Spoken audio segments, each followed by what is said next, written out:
নমস্কার বন্ধুরা, আমার রান্নাবান্না চ্যানেলে সকলকে স্বাগত। আজকে আবার একটা নতুন রেসিপি নিয়ে তোমাদের সামনে চলে এসেছি।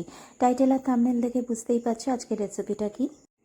তো এখানে আমি মাছের মাথাগুলোকে ভালো করে নুন হলুদ দিয়ে ভেজে নিয়েছি।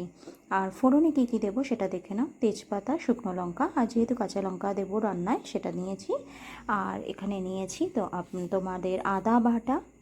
আমি আগেই আদাটা ভালো করে বেটে রেখে দিই। এখানে ফোড়নে দেবো গোটা জিরে, সেইটা নিয়েছি। আর বাঁধাকপি আমি আগে থেকে সেদ্ধ করে রেখেছি। আর এখানে কিছু মশলার প্যাকেট রয়েছে, সেগুলো আস্তে আস্তে রান্নার সময় দেখাবো। এখানে আমি বাঁধাকপি আর আলুটা সেদ্ধ করে রেখেছি। আর বাঁধাকপিটা একটু আমি সেদ্ধ করার পরে চটকে নিয়েছি। চটকে নেওয়ার পরে এরকম, নইলে একটু বড় বড় দানা দানার মতো, দানা মানে বড় বড় যে গোটা গোটা থাকে সেগুলো ভালো লাগে না মুখে পড়লে, সেই জন্য ভালো করে চটকে নিয়েছি। তো চলো বন্ধুরা, রান্নাটা দেখতে থাকো, পুরো ভিডিওটা দেখো, একটু স্কিপ না করে। আর যারা যারা এখনও সাবস্ক্রাইব করোনি প্লিজ তাড়াতাড়ি সাবস্ক্রাইব করে ফেলো। এইবারে দেখো আমি সাদা তেল নিয়েছি, তেজপাতা শুকনো লঙ্কা ফোড়নে দিয়েছি। কেউ যদি চাও গোটা গরম মশলাও ফোড়নে দিতে পারো, সাদা জিরে ফোড়ন দিয়েছি। আর হ্যাঁ, যেটা বললাম, কেউ যদি চাও গোটা গরম মশলাও ফোড়নে দিতে পারো, আমি গরম মশলাটা লাস্টে দেবো। আর এখানে কিছু পেঁয়াজ কুচি ভালো করে ভেজে নিচ্ছি। যেহেতু মাছের মাথা দিয়ে রান্না, তো সেই জন্য এগুলো একটু দিতেই হবে। আর আদা বাটা দিয়ে দিয়েছি।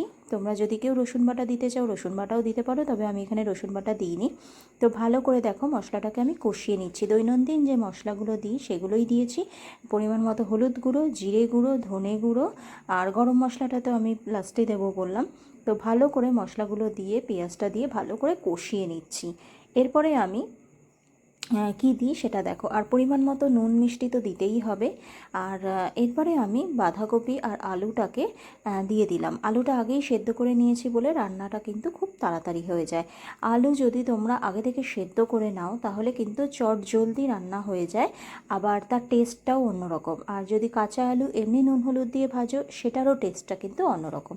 তো দেখো আমি ভালো করে আগে এগুলোকে কষিয়ে নিচ্ছি, দেখতেই পাচ্ছ। আর হ্যাঁ, আমি শুকনো লঙ্কার গুঁড়োও দিয়েছি। শুকনো লঙ্কার গুঁড়ো মানে কাশ্মীরি লঙ্কার গুঁড়ো, জাস্ট কালার আনার জন্য। তো কষানোর পরে কিন্তু আমি মাছের মাথাগুলো দিয়ে দিয়েছি, দেখতেই পাচ্ছ। আমি আর দেওয়াটা দেখাইনি, যেহেতু এক হাতে রান্না করছি, এক হাতে ক্যামেরাটা ধরে রয়েছি, সেই জন্য আর দেখাইনি। মাছের মাথাটাও কিন্তু ভালো করে যখন বাঁধাকপিটা কষে যাবে তখন মাছের মাথাটা কিন্তু দিয়ে দিতে হবে। ব্যাস, রান্না কমপ্লিট। নামানোর আগে একটু গরম মশলার গুঁড়োটা দিয়ে নামিয়ে নিতে হবে। তো দেখো আমার একদম রান্না রেডি, একদম বাটিতেও রান্নাটা নেমে গিয়েছে, খুব চটজলদি হয়ে গেল, তাই না? তো কেমন লাগলো বন্ধুরা অবশ্যই কমেন্ট বক্সে জানিও, লাইক করো, ফ্যামিলি ফ্রেন্ডসদের সঙ্গে অবশ্যই শেয়ার করো। আর অবশ্যই আমার চ্যানেলটাকে সাবস্ক্রাইব করে আমার পাশে থেকো। নেক্সট দেখা হবে নতুন কোনো ভিডিওর সাথে।